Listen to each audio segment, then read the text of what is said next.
Agora eu estou ao vivo. Live surpresa! Adoro isso. Quem tá no ar, quem tá na área, vai levar vantagem. Quem não tá, vai ficar salva. Gente, temos feito algumas postagens falando sobre o inhame e desse super alimento que, segundo a doutora Gabriela Chaves, que é minha convidada novamente, né, tá virando figura cativa aqui na nossa suruba de perfis do Instagram, ela é uma nutricionista clínica, então ela atende os pacientes há anos e acompanha seus pacientes. A cada 2, 3 meses eles retornam para ver os exames, os resultados dos novos exames, acompanhar todo o processo. E ela trabalha muito com doenças de fundo alérgico, com autistas, com problemas disfuncionais gravíssimos. O autista tem muito problema intestinal, tem muito problema de absorção, tem muito problema gastrointestinal. Então, a Gabriela sabe, ela já pesquisou durante esses anos todos e viu seus pacientes. Ela tem mais de 500 fotos de acompanhamento dos seus pacientes falando desse super alimento que é tão brasileiro, gente. É muito brasileiro. Inhame o cará. É uma polêmica, é um superalimento, como é que eu faço, como é que eu deixo de fazer? E aí resolvemos fazer essa live surpresa para complementar tudo que temos falado até então. Inclusive ela deu uma live muito bacana junto com a Sônia Ishi, que eu vou colocar também o atalho para vocês escutarem essa live que ela fez. Mas deixa eu chamar a Gabriela aqui para começarmos o quanto antes essa surpresa agradável de fim de tarde de quarta-feira. Quarta-feira é miércoles, é dia de Mercúrio, comunicação. Vamos lá, vamos enriquecer a nossa quarta-feira. Pessoal de casa, meu nome é Gabriela Chaves, sou nutricionista e hoje estou aqui com a Conceição para que a gente possa se aprofundar no tema, né, dos inhames, do cará, dessa planta muito resistente, dessa planta muito saudável, que pode trazer muitos benefícios para a nossa saúde. Eu me dedico à nutrição clínica, e porque eu gosto de ver a melhora do paciente, da sua gastrite, da sua hemorroida, da sua disfunção gastrointestinal. Então, me dá prazer trabalhar com essas situações clínicas. Então, enquanto Conceição digita, gente, por que a gente resolveu fazer essa live? Porque vocês trouxeram muitas perguntas, muitos questionamentos. E Conceição generosamente falou, Gabi, até eu me confundo. Até a gente não sabe muito bem sobre essas diferenças. Eu acho que vale a pena a gente estudar, a gente trazer informações mais coerentes para que o público de casa tenha mais entendimento e possa usar essa planta com mais segurança e de uma forma mais assertiva. E é por isso que estamos aqui hoje. Então, gente, nós temos um país gigantesco. O Brasil é um país continental, com mais de 5 biomas, porque se formos falar de manguezal, formos falar de restingas, é muito bioma. E cada bioma tem um clima, um microclima, um solo, uma vegetação, uma população, uma cultura, né? Então lá, por exemplo, lá no Rio Grande do Norte tem muitos holandeses, no Recife também. Então cada lugar do Brasil a floresta amazônica, Acre, esses estados mais ricos em floresta, né, pertencendo ao bioma amazônico, eles têm toda uma cultura mais indígena, que tem muita batata, gente. E aí até a origem do inhame e do cará é uma coisa difícil de entender, porque cada um fala uma coisa. E eu que sou uma estudiosa, meu filho também é um estudioso, ele me deu de presente um livro dessa grossura do Câmara Cascudo, que é a história da alimentação brasileira. Então, quando a Gabi fala, cara, essas pessoas estão confundindo muito, eu falo, Gabi, eles estão com toda razão. Até eu, que sou uma estudiosa, que vivo cercada de gente que é punk, que é agroecológica, que é permacultura, também me confunde, eu também fico confusa. Então, vamos fazer uma live para, assim, não vai zerar, mas pelo menos as pessoas que estão aqui conosco, que assistirem a live, que vai ficar salva, vão começar a se sentir mais confortável para entender. Porque nós vamos falar hoje, a questão não é o nome, porque o nome, ele é geográfico. Cada lugar tem um nome. Aqui mesmo, eu tenho uma pessoa que faz reflexologia em mim e ela é de Santos. E ela estava numa feira em Santos, que é aqui do lado, na Baixada Santista, no estado de São Paulo, o maior porto do país. Ela estava numa feira agroecológica e o cara estava vendendo inhame. Só que não era inhame, era cará. Ela falou assim, a Conceição disse que isso não é inhame. Ele falou assim, mas no Nordeste é inhame sim. Só que nós não estamos no Nordeste, estamos em Santos. Então, nós hoje vamos dissipar um monte de dificuldades e vamos levar para um lugar mais fácil, mais amigável, mais amoroso, mais seguro da gente conseguir encontrar e usar o inhame quando for o caso de você fazer questão de seu inhame. Gabi, olha só, eu tenho um livro aqui, ó, que se chama Punk, né? As plantas alimentícias não convencionais, que foi escrito pelo Valdeli Knupp, é o maior panqueiro do Brasil. Esse acrônimo não foi ele que criou, mas foi através dele que ganhou essa popularidade, porque o cara é muito bom mesmo. Ele não para de estudar. E eu descobri, Gabi, que quando eu escrevi o livro E Se Não Houver Alimento, que foi em 2012, que foi quando o mundo ia acabar, 12/12 de 2012, eu lancei esse livro. E ali foi a Paula Ribeiro que falou, Conceição, o seu livro é o primeiro livro sobre punk do Brasil. Mas só que na época não tinha esse acrônimo ainda, né? Mas inhame, para muitas pessoas desse país imenso, inhame cará é punk. Tanto que ele está aqui, ó. O inhame e o cará está aqui nesse livro do Valdeli, que é um livro de consulta, tem quase 800 páginas. E tem muitas páginas sobre os vários tipos de inhame e os vários tipos de cará. Mas, Gabi, eu gostaria que você falasse por que o inhame é um superalimento. E nós vamos explicar como que você, consumidor, que não é, como diz o Valdeli, é um analfabeto botânico, todos nós somos analfabetos botânicos. E o Valdeli não para de aprender, porque quanto mais nós sabemos, mais sabemos que não sabemos tudo, né? Então, para nós analfabetos botânicos, eu me considero uma analfabeta botânica, estou inclusa aí, nós não vamos nos perder, porque nós vamos saber reconhecer por um jeito que nós vamos ensinar hoje. Mas, Gabi, explica agora para as pessoas por que inhame é inhame e não podemos abrir mão dele. Quando é inhame, quando nós reconhecermos quando é inhame e nós falamos, yes, é esse que eu quero. Explica aí pra gente o poder desse Vou começar, Conceição, da historinha do início. O inhame, né, a gente já plantava aqui no Brasil. Os índios já plantavam.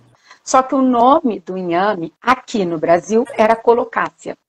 Essa colocácea esculenta, ela era o nosso inhame tradicional, pequenininho, cabeludinho, com a polpa branca, com amilopectina, com muita fibra, com todo o teor nutricional. Então, este inhame já era plantado no Brasil em 1500. Quando os navios negreiros vão adentrando e aterrando no nordeste do nosso país, no norte do nosso país, esses africanos traziam em suas malas muita dioscoreia. A dioscoreia, nós temos dois tipos de dioscoreia. A dioscoreia, ela pode ser a lata, vindo da Ásia, e a dioscoreia da África, ela se chama rotundata. Então, qual era a diferença dessa dioscoreia? É o nome científico. A dioscoreia da Ásia, ela era tipo um inhame, bem parecida com o inhame, só que ela era grande, ela era gordinha, redonda, com uma polpa branca. Isso aí. Exatamente esse seria a dioscoreia asiático. Ele é grandinho, gordinho, com uma polpa branca, arroxeado, pesado, suculento. Esse aqui é pequeno, mas deve pesar bem umas 400 gramas. Com certeza, 400 gramas. Então, tinha muita polpa e muita nutrição. Um super alimento. Então, eles trouxeram para um clima muito quente, parecido com o da Ásia, com um solo mais lindo do mundo, né, que não precisava de fertilizante, com muita água, e essa planta, essa Dioscorea, leva, após o plantio, entre 6 e 12 meses para ser colhida. Então, tem uma colheita rápida, ela tem uma casca resistente, então ela resiste às pragas, então ela é forte, ela não adoece com facilidade, e é difícil a praga atacar por ela ser uma planta muito resistente, e isso foi se multiplicando rapidamente no Nordeste com aquele solo maravilhoso. Os africanos trouxeram também a Dioscorea rotundata. Essa Dioscorea, exatamente, ela é comprida, ela tem mais amido, ela tem uma polpa branca meio que amarelada, e ela tem as mesmas propriedades do inhame, só que essa tem mais complexo B, um pouquinho mais, e a outra asiática tem mais vitamina C. Mas assim, no final, dá tudo no mesmo. Só que essa tem um pouquinho menos de fibra e uma casca um pouco menos grossa. Então, esta planta, os africanos chamavam isso, na língua africana, de cará. Eles olhavam para o comprido e falavam, isso aqui é cará, mas na verdade era um inhame em africano. E aí, os brasileiros, nós brasileiros, que plantávamos a colocácea, que é a pequenininha, cabeludinha, vê se você tem um inhame aí pequenininho, cabeludinho. Exatamente. O pequenininho, cabeludinho, que a gente plantava aqui, era bem menor do que esses inhames trazidos de fora. Então, o fato de ser pequenininho, cabeludinho, a gente passou a chamar esse de inhame, e os que vinham de fora, a gente começou lá no Nordeste a chamar de cará. Então, no Nordeste, o inhame fica sendo conhecido como cará, e o nosso inhame tradicional, a gente, né, o grande, né, fica sendo conhecido como inhame, e o pequenininho tradicional como cará, porque os africanos chamavam inhame de cará. E aí a gente achava que o nosso pequenininho lá no Nordeste tinha que ser chamado de cará, porque era o nome do inhame, era chique falar cará, que era o nome do inhame. Então a nomenclatura muda, porque tem a colonização, porque tem a presença, né, dos estrangeiros chegando, e isso modifica na nomenclatura. Mas essa é a nossa história entre Dioscorea e colocácea. A nossa colocácea, ela dura, olha que interessante, a colheita dela. Após o plantio, a gente leva de 4 meses a 7 meses para coletar, para fazer a colheita dessa planta. Então, ela é uma planta do nosso país, é uma planta pequenininha. Isso aí, esse é o nosso inhame. É do nosso país, a gente consegue coletar muito mais rápido, a gente consegue ter um valor nutricional de uma planta muito bem adaptada ao nosso povo. Claro que as outras ficaram muito bem com a gente. E o que aconteceu por essa planta ser nossa, ela desce muito rápido do Rio de Janeiro. Vamos pensar que o Rio de Janeiro vira uma grande sede, uma planta neutra com sabor maravilhoso, adaptogênica, que aumenta a imunidade. Então, colocar no feijão, colocar para fazer purê. Então, ela vem para o Rio de Janeiro, a nossa planta, que ainda estávamos ali, plantando as plantas asiáticas e africanas. Então, esse inhame pequenininho desce para o Rio de Janeiro, Espírito Santo, vai para São Paulo, e ele é chamado de inhame, ele vem como inhame. E aí, da África, quando vem, ele já chega como cará. E essa é a diferença que nós temos aqui no Sudeste, no Espírito Santo, por eles serem muito colonizados por imigrantes asiáticos, o inhame é chamado de taro, porque os asiáticos chamam o inhame uma parte de taro. Mas é um inhame pequenininho, esse que está na sua mão. É o mesmo inhame do Rio de Janeiro. No Rio de Janeiro eu chamo de inhame, no Espírito Santo eu chamo de taro. Então, essas são as nossas dificuldades com as nomenclaturas e de entender que o cará, falamos do Rio de Janeiro para facilitar, ele é mais compridinho, mas ele se parece um pouco, se assemelha pelo teor de amido à mandioca. Então, ele é um pouquinho mais pesado, ele tem um pouco de menos fibra, tem mais amido, fermenta mais para quem tem essa fragilidade dentro do intestino, dentro do microbioma. Então, eu queria trazer isso para a gente poder entrar mais a fundo. Isso, Gabi. Olha só, é muito interessante porque sem xenofobia, sem nada disso, tá? Simplesmente aquela coisa de valorizar o que está ao alcance dos seus olhos, o que está perto de você. Eu, quando escrevi o Se Não Houver Alimento, eu ganhei da Roselles, lá de Brasília, eu ganhei um livro escrito por uma comunidade indígena, patrocinado, mas é um livro que não é vendido, ele foi só para registrar aquela cultura, aquela experiência daquele local. Então, eu ganhei, mas eu devolvi. Tá lá como referência no meu livro Se Não Houver Alimento. E essa comunidade, com patrocínio de ONGs, estava resgatando as suas batatas e tubérculos, porque os anciões estavam desencarnando e essas batatas, tubérculos e raízes estavam sumindo, porque eles estão comprando o que vem do povo, né, do colonizador.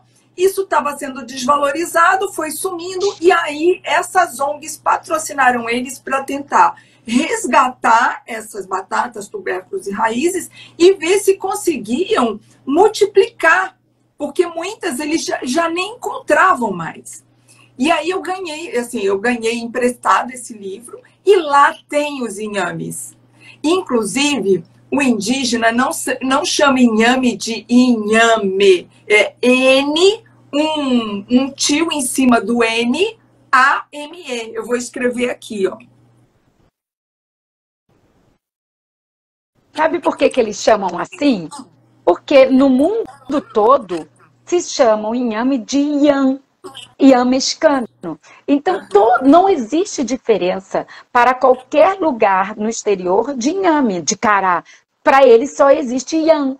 Então, os indígenas já tinham essa cultura.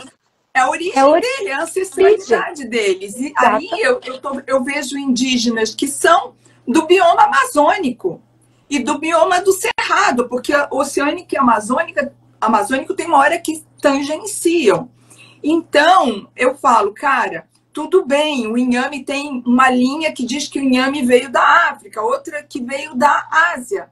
Eu digo que no passado geológico, o planeta, né, a parte, vamos dizer, que não era água, era um bloco só, e depois foi se separando. Então, enquanto era um bloco só, tá explicado, né? Uma parte foi para a África, outra parte foi para a Ásia, mas a parte que estava aqui no continente, né, a sul-americano, está aqui. Então, é daqui sim.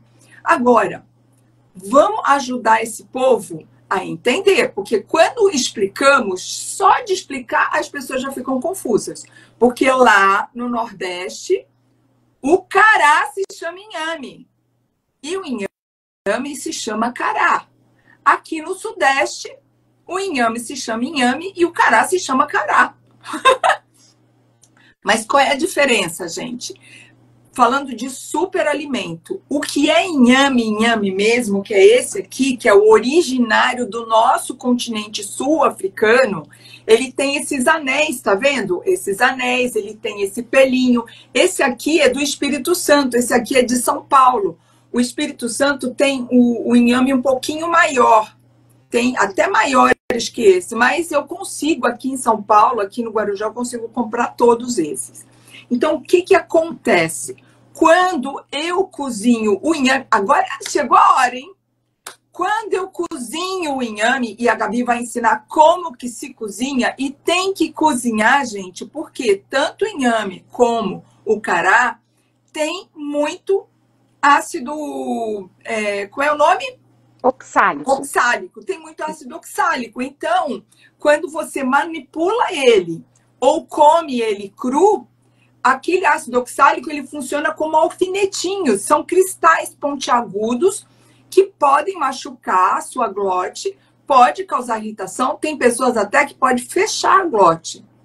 Aí tem gente que fala, mas eu já vi no programa XYZ, no YouTube, que pode fazer o leite de inhame cru. Dançou! Porque algumas pessoas não percebem essa toxicidade, mas ela é cumulativa. Uma hora a ponta do iceberg vai aparecer. Então, sempre cozinhar, tanto o inhame como o cará, sempre cozinhar. Só que a Gabi vai ensinar como que se cozinha, só que quando você cozinha um inhame que é o que tem menos fibra, tem mais complexo B, tem mais mucilagem, que vai ser importante para vários processos metabólicos de cura. Por exemplo, ele faz um biofilme das velocidades do intestino, né? Ele ajuda a passar para o sistema somente o que é bacana, o que é tóxico fica no intestino para ser evacuado ou urinar, ou no sistema renal para ser urinado. Então, quando você cozinha o inhame, que o ideal é cozinhar com casca, a Gabi vai explicar, você tem um alimento que fica cinza. E olha só, aqui não sei se dá para ver, mas ele forma uma mucilagem. Eu não sei se dá para ver, mas forma uma babinha, que é a mucilagem. E quando você vai comer o inhame, ele tem uma textura como se fosse uma batata doce. É uma textura macia, que você praticamente não mastiga. Ela se desmancha. Se estiver bem cozido, ela se desmancha com uma pouca mastigação, com a pressão da língua, com a pressão hídrica da boca. Então, é uma textura muito delicada, muito amigável para fazer purê, para fazer creminhos, papinha, sopa cremosa. Eu uso para fazer leite, botar no mugunzá, botar em qualquer fórmula que você usaria o leite condensado, você usa o leitinho do inhame, que é maravilhoso. E normalmente, quando cozinha, ele fica cinza. Tem o cará, que se chama cará roxo, né? Ou inhame roxo. Eu, particularmente, nunca vi. Olha que eu já viajei esse Brasil todo, conheço um monte de panqueiro, eu nunca vi, mas no livro do Valdeli Knupp tem. Só que como eu nunca vi, eu nunca cozinhei, eu não sei se é inhame ou se é cará. Porque quando cozinhar, se ficar macio e com essa babinha, é inhame. Então, não importa que nome falem para você. Cozinhou, ficou macio e com essa babinha que lembra um pouco o quiabo, mas não é muito, mas lembra uma coisa gostosa, macia, agradável, palatável, é inhame. E esse sim é o mega super alimento que a Gabi oferece para os seus pacientes, aqueles super graves aí, já passando por situações muito difíceis de saúde, e ela resgata com 1 semana de tratamento. Só para fechar, que a Gabi agora vai falar também, esse aqui é o cará. Esse cará aqui, eu cozinhei esse cará aqui, por isso que ele está aberto, tá vendo? Eu cozinhei ele e olha, ele fica branco, ele tem uma textura dura, que você tem que cortar com a faca. Esse aqui você amassa com garfo, você não precisa de faca. Você só precisa da faca para tirar a pelinha, que a gente cozinha com a casca, a Gabi vai explicar. Esse daqui não, esse aqui você precisa de uma faca para cortar. Ele é duro como uma mandioca, e não aquela mandioca manteiga que fica molinha, não, é aquela mandioca mais firme, só não tem aquele fiapinho no meio. Então, todos os carás, eles têm esse comportamento. Ele pode ser mais branquinho, ele pode ser mais amarelinho, mas a textura dele é dura, é firme. E não tem tanta mucilagem. Alguns têm um pouquinho, esse aqui tem um pouquinho, mas tu tem que fazer força para a mucilagem aparecer. Entendeu? Então, assim, podem falar o que quiser para você. Você só vai saber se é inhame ou se é cará quando você puser na panela, cozinhar e provar. Aí você vai saber que o que é macio e tem mucilagem pra caceta é o mais super alimento de todos. Falei. Sensacional. Denunciei. Falou tudo. Falou tudo. Amei. E assim, até para o pessoal de casa não ficar com medo, porque eu sei que tem muitas pessoas que consomem o inhame cru. Então, é só para a gente entender. O ácido oxálico, ele é um quelante do cálcio, ele é um sequestrador do cálcio. Muitas das vezes, gente, esse inhame cru, por ser um sequestrador do cálcio, ele também é um desintoxicante do intestino. Ele também faz uma limpeza para quem tem prisão de ventre, ele pode ajudar na limpeza das toxinas. Mas, como nós estamos com muito estresse oxidativo no intestino, comendo errado, enfim, são muito agrotóxico no alimento, esse intestino mais fermentado vai ter mais cálcio circulante, porque o cálcio é um agente tampão. Então, um inhame cru, com ácido oxálico e na presença de muito cálcio, ele vai te dar desconforto, refluxo, gases, cólicas intestinais, porque nós estamos com uma presença de cálcio muito grande. Se fosse em épocas atrás e a gente vivesse na roça e tivesse uma alimentação boa, esse inhame cru, leite de inhame cru, ou um pedaço, um terço do inhame, uma rodela do inhame cru, para você passar no seu suco verde, não faria mal nenhum. As pessoas que se alimentam bem, elas consomem um inhame cru, rodelas, e elas se sentem muito bem. O problema é que a gente da área urbana, do Ocidente, por uma alimentação, infelizmente, não porque a gente coma mal, mas uma alimentação muito engordurada, faz com que a gente tenha uma presença muito grande de cálcio, e isso vai reagir com esse inhame. Então, eu concordo com você que a gente deve gerar o cozimento, porque a gente diminui o ácido oxálico e a gente também não cria aquelas coceiras dos cristais de oxalato quando a gente descasca. Então, eu realmente sempre aconselho ele ser consumido cozido. Olha, Gabi, só para não dizer que eu não falei de flores, assim, tudo tem exceção. Eu estava conversando com Guilherme Ranieri, que é outro panqueiro que escreveu um livro maravilhoso que se chama Matos de Comer. O livro dele não fala de inhame, cará, porque a especialidade do Matos de Comer é folhosos, né? Mas ele falou, Conceição, essa questão do ácido oxálico, ela é polêmica, mas é importante você passar a régua pela segurança. Minha mãe, por exemplo, ela não podia nem descascar o inhame, porque ela ficava o dia inteiro, se não o dia seguinte, com a mão pinicando. E eu já tive relato de várias pessoas com a mesma sintomatologia. E já tive relato de pessoas também que tomaram suco verde com inhame e ficaram com uma pinicação na garganta de ficar desesperado. Porque depois que começa, não adianta botar outras coisas, fazer gargarejo, fazer bochecho, porque até passar o processo leva um tempo. Então, passando a régua, o nosso trabalho, Gabi, quando nós estamos numa mídia social, que nós estamos falando com as pessoas à distância, né? Diferente de um paciente que você está ali, olho no olho, conversando com ele e tudo mais. Quando nós estamos nesse tipo de situação, passando a régua é sempre cozinhar. Sim, concordo com você. Não sabemos, assim, nem todo mundo é tranquilo para o ácido oxálico. Para consumir. Porque concordo aqui já com apareceu você. uma pessoa, eu tenho osteoporose, posso comer o inhame sem cozinhar? Não. Não, a gente sempre cozinha, é bom a gente dar explicação sobre o que é o ácido oxálico, e se teve pessoa que consumiu com ele cru e não teve nada, é só para ela entender que é muito melhor você cozinhar para não passar por essas situações, mas sempre eu oriento no cozimento. O inhame, ele é um alimento que tem essa amilopectina. O que é essa amilopectina? Além de ser um hidratante, né? Essa amilopectina, ela é um prebiótico. É o maior, todo mundo consumindo inulina, consumindo fibras, óleos, psyllium. O inhame, além de ser muito barato e muito acessível, ele tem essa amilopectina que serve como uma fibra prebiótica. Essa mucilagem, essa amilopectina, ela cola o açúcar, então ela prende o açúcar e diminui o índice glicêmico, fazendo com que níveis de diabetes melhorem, com o açúcar diminua, então controla o açúcar no sangue.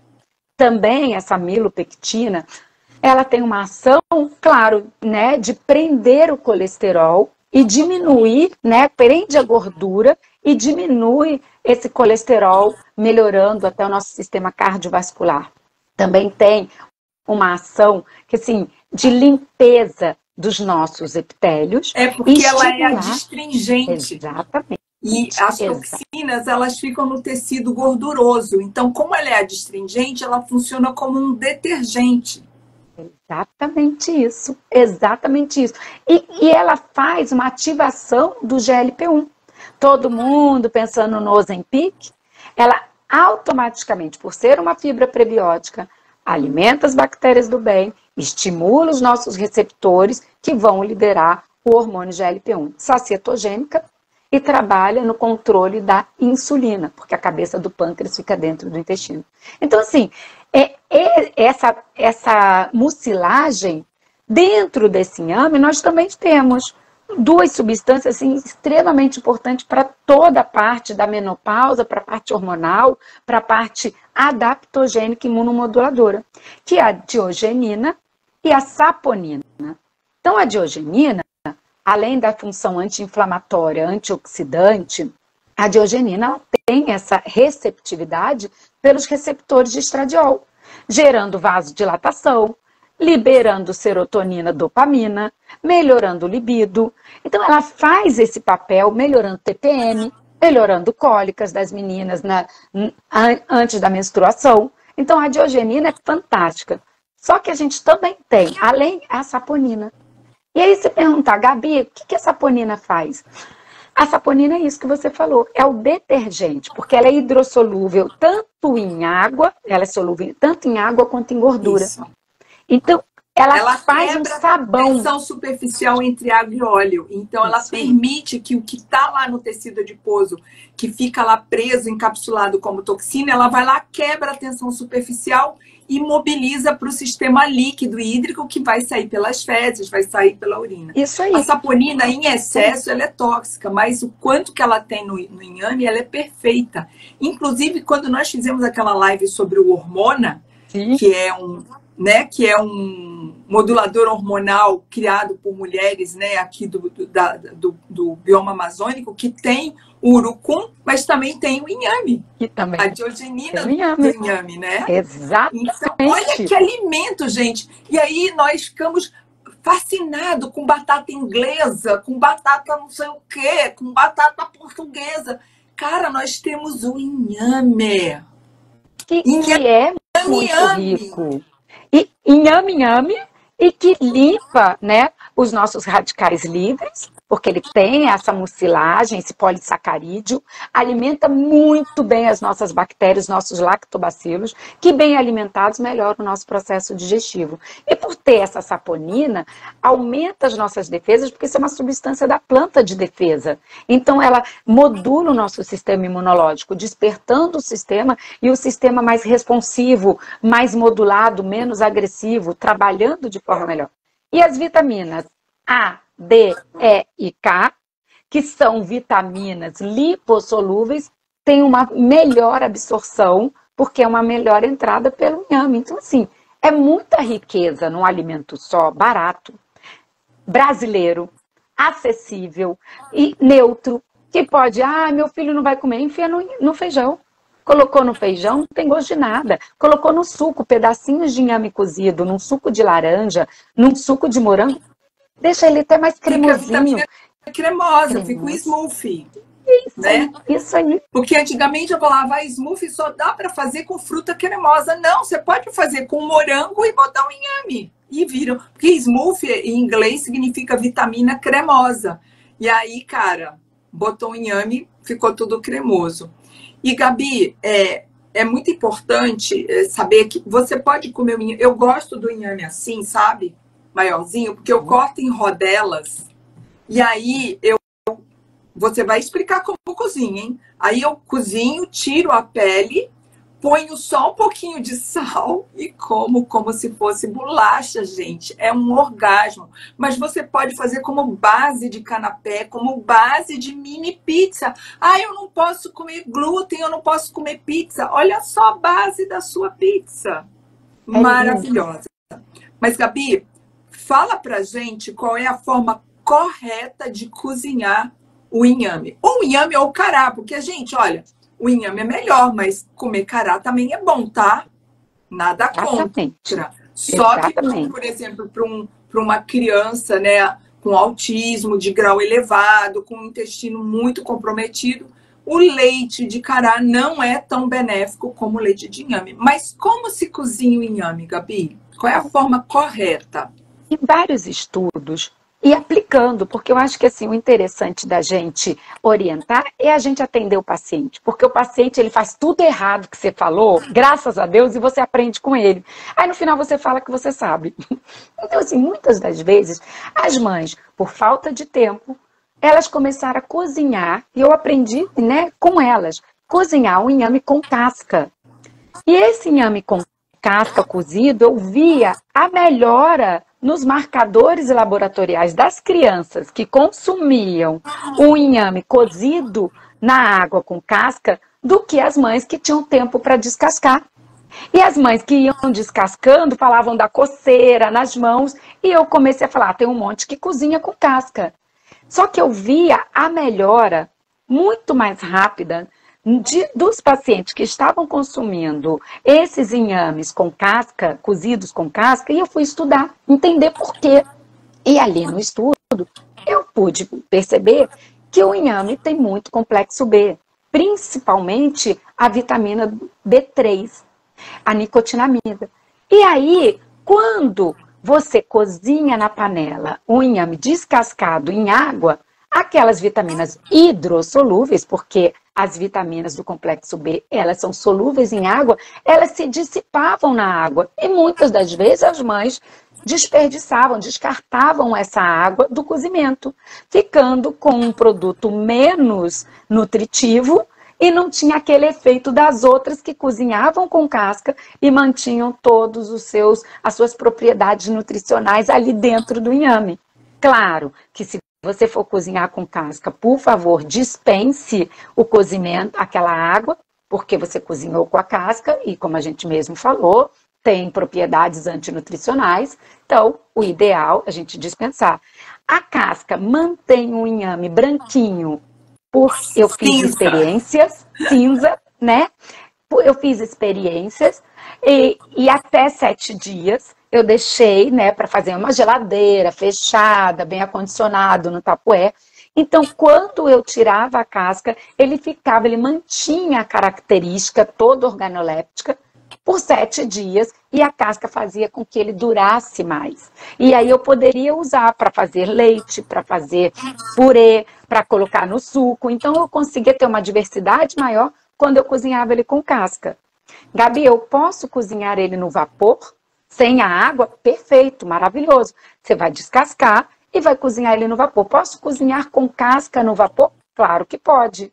Então, todos esses cozimentos estão corretos para você manter a propriedade nutricional. Mas pela praticidade das mães, a gente enfia lá na água, enfiou o garfo, entrou, está cozido, e a casca solta com a mão, então é muito fácil, não tem que dar tanto trabalho de descascar. E elas podiam usar isso diariamente com seus filhos, fazendo leite de inhame. Então, a melhor forma que eu vejo de praticidade, para não dar trabalho para a gente, é cozinhar ele com casca. Isso. E eu vou falar da minha experiência, que eu tenho uma mega panela de vapor, que eu ganhei há muito tempo atrás, de um senhorzinho que era meu aluno. E ele vendia essas panelas e um dia ele apareceu lá com essa panela e me deu de presente. E, cara, eu tenho até hoje, coisa boa, né? Ainda mais doada. E aí, o que eu faço? Eu faço um intermediário. Eu corto ele assim, em rodelas, com a casca e cozinho no vapor. Qual é a vantagem? No vapor, quando eu corto ele em rodela, ele cozinha mais rápido.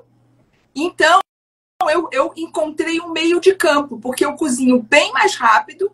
Com 2 minutos está cozido, né? Lógico que eu não faço um monte de camada, eu ponho uma camada só, as rodelas ali, arrumo uma camada, cozinho no vapor por 2 minutos no máximo, e aí, se eu quero comer ele quentinho, a casca sai rapidinho, e se eu quiser comer depois, como a Gabi orientou, deixa esfriar, organiza bonitinho no Tupperware.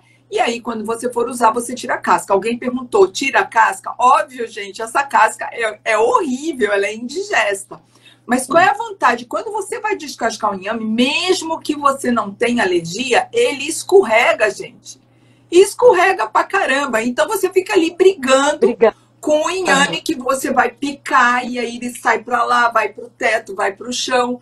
Então, cara, não precisa. Pega o inhame, corta em rodelas. Eu gosto de cortar em rodelas assim. Inclusive, quando tem que medir uma xícara, meia xícara, eu ponho as rodelas na xícara. É super fácil. Então, tem até um leite condensado que a gente faz com inhame, que é maravilhoso. Eu aprendi com a Ana Boquad, lá em Brasília, a fazer uma banoffee.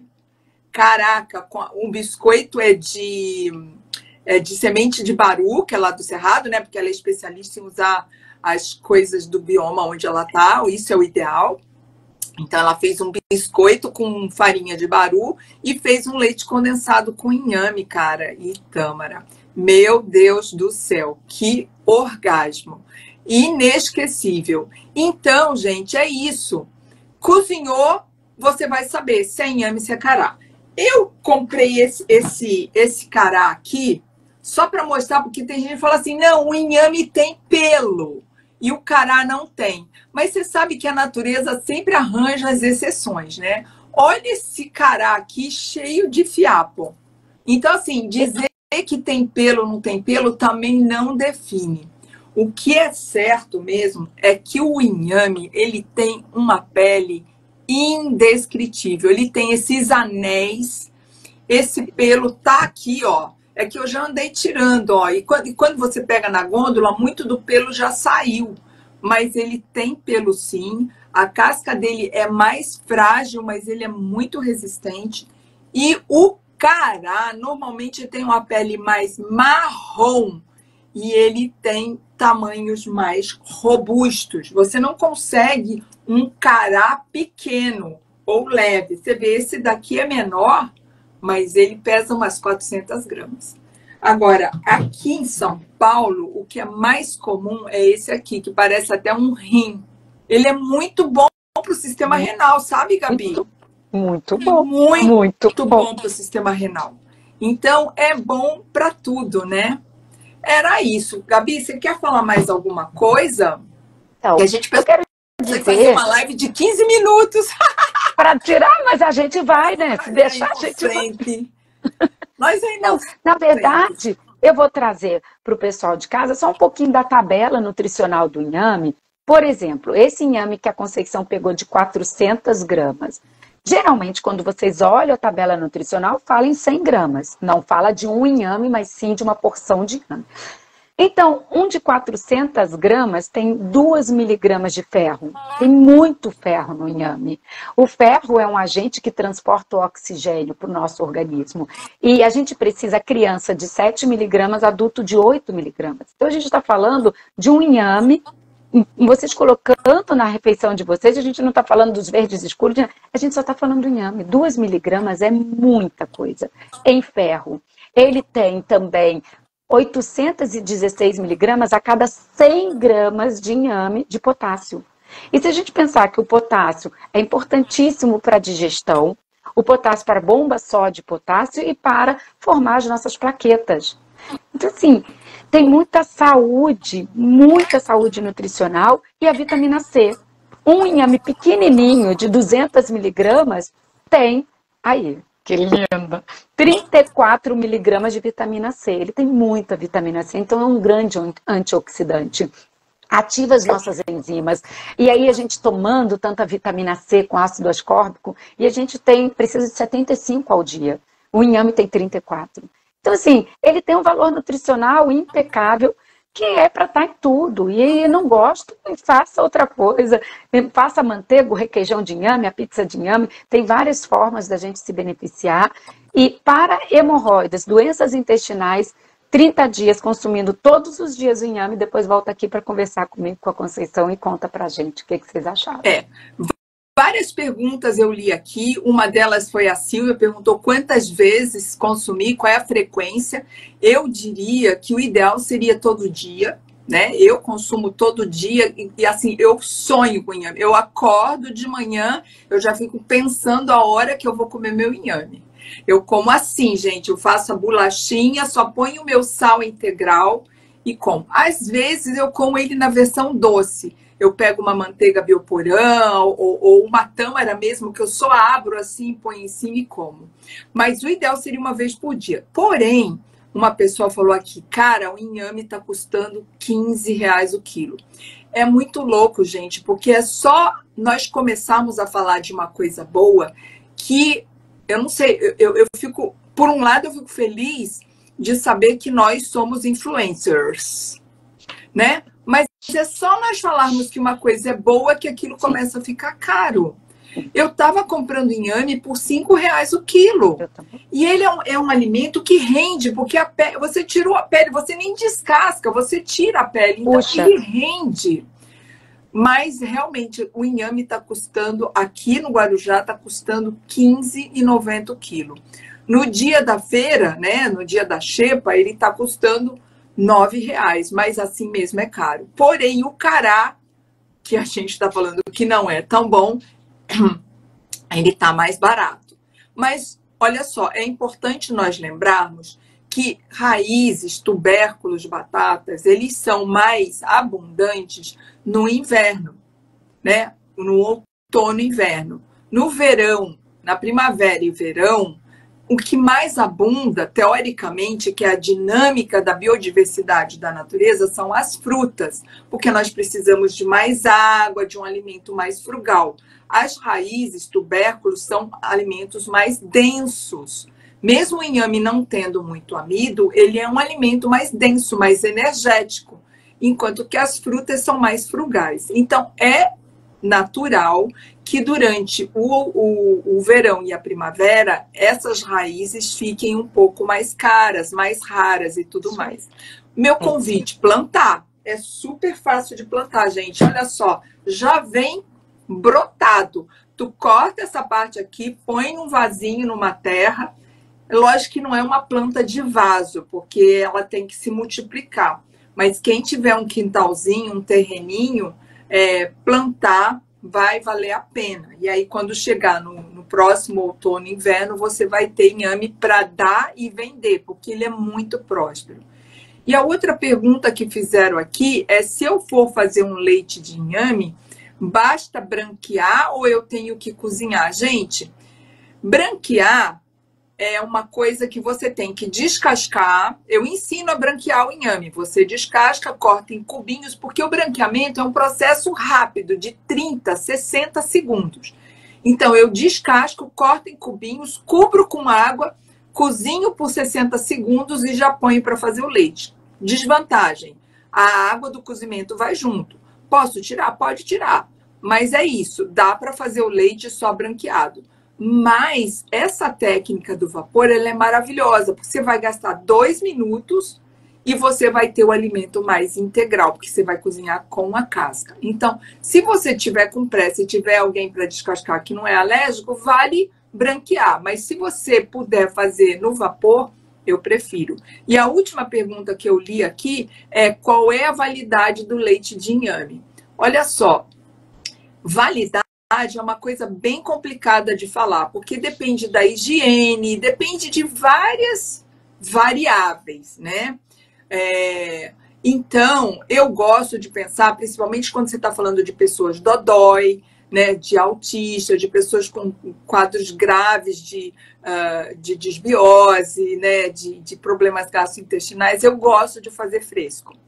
Mas se você for pensar em validade, na geladeira, embalado num frasco de vidro, bem higienizado, com tampa na porta da geladeira, eu não sei qual é a opinião da Gabi, mas dura uns 2, 3 dias. Lembrando que ele vai fermentar, né? Não tem jeito. Você bateu uma coisa, abriu tudo, né? O liquidificador tem essa propriedade, expõe todas as partículas em contato com o ar. E aí vai fermentar. É ruim? Não, não é ruim. Mas quanto mais fermentar, mais ácido vai ficar, mais, né, o aroma e sabor diferenciado vai ficar. Para uma pessoa que está bem de saúde, que está se divertindo com essa biodiversidade, tudo bem. Mas para quem está dodói, eu prefiro fazer sempre fresco. Eu lembro que quando meu pai operou do estômago, ele teve câncer de estômago, por causa de uma cirurgia que ele fez, enfim, não vou entrar em detalhes, ele tinha que comer tudo fresco. né? Então, é isso. A validade depende muito do qual é o teu rezo, qual é o teu credo. Eu vou completar porque eu tive que fazer o TCC, né, do inhame. E aí eu fui fazer as características organolépticas. Então, eu deixei ele bem acondicionado num vidro para poder ver o teor dele, a palatabilidade, as fibras prebióticas, porque ele fermentou. Mas é engraçado, Conceição, ele passou a ter mais prebiótico, mais mucilagem. Ele chegou a durar 7 dias muito bem acondicionado, sem mudar cheiro, sem mudar paladar, Mas né? O leite ou O leite, só o não, leite? o leite. Okay. E a partir disso eu me senti segura para permitir que minhas crianças consumissem no máximo até 3 dias, porque a gente dá margem. Então, com um bom acondicionamento, um bom frasco de vidro, bem lavado e bem acondicionado na geladeira, até 3 dias, ele dura muito bem. Claro que a gente tem que saber quem está manuseando. E o leite que eu indico, e as crianças amam, eu peço para colocar uma pitada de açúcar, uma pitada de sal e uma pitada de canela. Açúcar que você quiser, a canela pode ser em pau, canela em pó, mas o sabor, o aroma, ele vira um leite assim muito saboroso, muito cheiroso. Então, assim, as mães usam muito esse leite com uma pitada de cada e também vira um conservante, porque o sal é um conservante, o açúcar é um conservante, a canela também é um conservante. E isso me deixa mais segura. Nossa, fiquei com vontade. E eu fico segura para saber que até aqueles 3 dias eu me sinto mais tranquila com esse processo. E elas misturam, fazem muitas vitaminas, muitos danoninhos. Então, é isso. É isso aí. Gente, olha só, avisar vocês que amanhã, Gabi e eu vamos fazer uma live fantástica. Aliás, vamos falar muito sobre essa questão da vitamina C. Bem legal, é sobre estresse, né? E a alimentação, o quanto essa alimentação alimenta o estresse ou desarma o estresse. Muito legal, a Gabi tem estudado muito, ela vai trazer um monte de novidade amanhã, às 17 ou às 18 horas, Gabi, não lembro. 18. Às 18 horas, não percam. Essa live agora vai ficar salva, gravada no meu perfil e no da Gabriela, tá bom? E o que mais que eu queria avisar? Olha só, é um curso que eu vou lançar. Nós estamos aí com uma plataforma nova de cursos online, já está bombando. O link, quem quiser assinar, o link está na minha bio. Se chama Hotflix, porque ela está no Hotmart, mas é para você ser feliz. Hotflix é a nossa plataforma de assinatura do curso online. E um curso que nós vamos colocar em breve, são 2 cursos novos que vão estar, que não tinham na plataforma antiga, porque ela está sendo migrada, 90% já foi migrada. Um curso vai ser saúde mental, nutrição, sono, respiração e meditação. Esse é um curso onde a Gabi, a Carol, um monte de gente bacana, Nazaré Castejano, um monte de gente bacana vai estar nesse curso. E o outro é sobre o inhame, com muitas receitas. E lógico que a Gabi vai estar lá, né? Imagina, como não? Então é isso, vamos se despedindo. Você quer falar mais alguma coisa, Gabi? Uma live show, a Edson falou. Amei, eu quero agradecer sempre você pelo convite, por me permitir trazer essas anotações, né? Porque, assim, são tantas conquistas com o inhame, eu me sinto tão privilegiada por ter recebido esses pacientes, por ter tido essa intuição de usar esse leite como substituto do leite tradicional. Então, só te agradecer e mandar um beijo muito grande para a turma de casa. Vamos ser panqueira? Panqueira, total. Gente, tem o caramoela, tá? Que é uma punk, é o único inhame, o único cará, né? Na verdade, ele é um inhame porque ele tem muita mucilagem, cara, é muito escorregadio, mas ele é aéreo. E quem quiser saber mais sobre inhame, cará e tal, tem esse livro maravilhoso do Valdeli Knupp, que é Plantas Alimentícias Não Convencionais. Depois e tem escreve. Um livro, e depois tem um livro da Gabi, que ela lançou no final...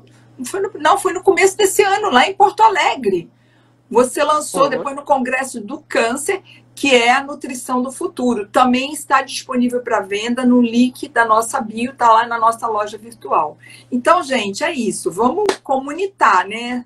Socializar e comer inhame. Lógico que agora está mais caro, mas vamos administrar. Gente, tudo tem solução, tá bom? Sempre.